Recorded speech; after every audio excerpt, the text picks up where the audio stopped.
Nocoj odpiramo razstavo, ki je posvečena zgodovini scenografije na Slovenskem. Od 19. stoletja pa vse do naše osamosvojitve leta 1991. Narodna galerija je vedno na široko odpirala svoja vrata najboljšim ustvarjalnim dosežkom. Zato smo z veseljem sprejeli vabilo, ponudbo Slovenskega gledališkega inštituta in direktorice magistrice Mojce Jan Zoran za postavitev njihove razstave v naših razstavnih prostorih.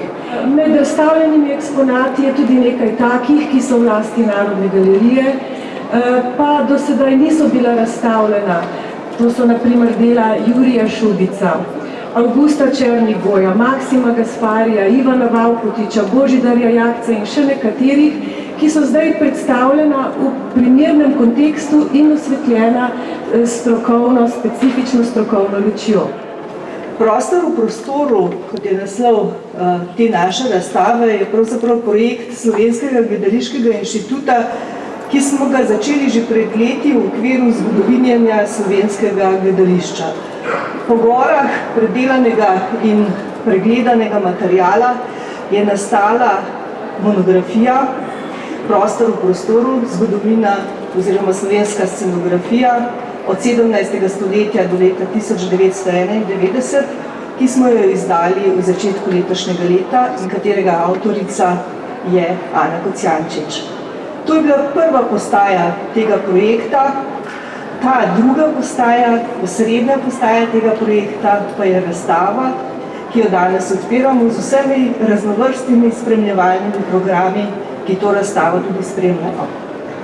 Pred vami je razstava o scenografiji na Slovenskem, na kateri je prvič predstavljen njen razvoj od začetkov do leta 1991. Naša dežela je rodila ogromno število pomembnih in uspešnih scenografov in prezentacija njihovega dela bi zahtevala mnogo večjo razstavno površino. Zato sem morala koncept razstave prilagoditi prostoru razstavišča in ga omejiti na predstavitev scenografije na Slovenskem kot vede in njenega razvoja in ne na monografije posameznih scenografov. Ta otvoritev v resnici pomeni tudi umestitev scenografije med ene izmed vrhuncev tistega, kar v vizualni kulturi na Slovenskem rečemo vrh umetnosti.